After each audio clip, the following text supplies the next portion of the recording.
السلام علیکم۔ روزانہ واقعات اور اردو ویڈیوز کے لیے ہمارا چینل سبسکرائب کریں، شکریہ۔ حجاج بن یوسف کو کسی نے خبر دی کہ ایک شخص ہے جو 20 سال سے غلاب کعبہ کو پکڑ کر دعائیں مانگ رہا ہے، لیکن اس کی دعا قبول نہیں ہوتی۔ حجاج اس آدمی کے پاس پہنچا تو معلوم ہوا کہ وہ آدمی اندھا ہے اور اللہ سے آنکھیں مانگتا ہے۔ 20 سال گزرنے کے باوجود اس کی دعا قبول نہیں ہوئی۔ حجاج نے اس سے کہا، اللہ نے تجھے آنکھیں نہیں دی، لیکن اس کے علاوہ کچھ ایسی خاص چیز ضرور دی ہوگی جو آنکھوں کا نعم البدل ہوگی۔ اس نے جواب دیا، نہیں، مجھے آنکھیں تو نہیں ملی، لیکن نعم البدل بھی نہیں ملا۔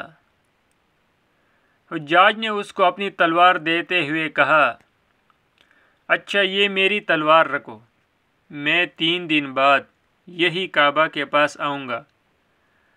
اگر تیری آنکھیں واپس نہ آئی ہوئی ہو تو میں تجھے قتل کر دوں گا۔ 3 دن بعد جب حجاج واپس وہاں آیا تو اس شخص کی بینائی واپس آ چکی تھی۔ حجاج نے کہا، اب تجھے معلوم ہوا کہ دعا مانگنے کا طریقہ کیا ہے۔ ہمارے ایک دوست کو 1 سال پہلے سرطان یعنی کینسر ہوا تھا۔ بتاتے ہیں کہ میں جس ہسپتال میں تھا وہاں ایک شخص آیا، اس کو بھی سرطان تھا۔ ڈاکٹرز نے کہا، آپ کے علاج پر اتنا خرچہ آئے گا۔ اس نے کہا، میرے پاس تو اتنے پیسے نہیں ہیں۔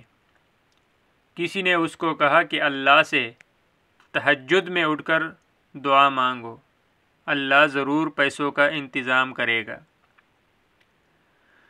اس شخص نے نہ جانے کس طرح اللہ سے مانگا کہ چند دن بعد اس کا سرطان ہی ختم ہو گیا، کینسر ہی ختم ہو گیا۔ ہسپتال والے حیران تھے کہ سارے ٹیسٹ کلیئر آ گئے۔ میرے دوستو، ممکن ناممکن تو مخلوق کے لیے ہے، اللہ کے لیے سب ممکن ہی ممکن ہے۔ کن کہا اور ہو گیا۔ کیا آپ کو معلوم ہے کہ فرض نمازوں اور تہجد میں کیا فرق ہے؟ فرض نمازوں کے لیے انسان منادی یعنی اذان دیتا ہے، جبکہ تہجد کے لیے اللہ تعالیٰ منادی دیتا ہے، اذان دیتا ہے۔ فرض نمازوں کے لیے ندا اذان کو تمام انسان سنتے ہیں، جبکہ تہجد کی ندا کو بعض خوش نصیب خوشبخت انسان سنتے ہیں۔ فرض نماز کو بہت سارے لوگ پڑھتے ہیں، جبکہ تہجد کو اللہ تعالیٰ کے خاص بندے پڑھتے ہیں۔ فرض نماز کی پکارے حی علی الصلاۃ اور نماز کی طرف، جبکہ تہجد کے لیے پکارے کوئی مجھ سے مانگنے والا، میں اس کو عطا کرو۔ اللہ ہمیں بھی عطا کرے، آمین۔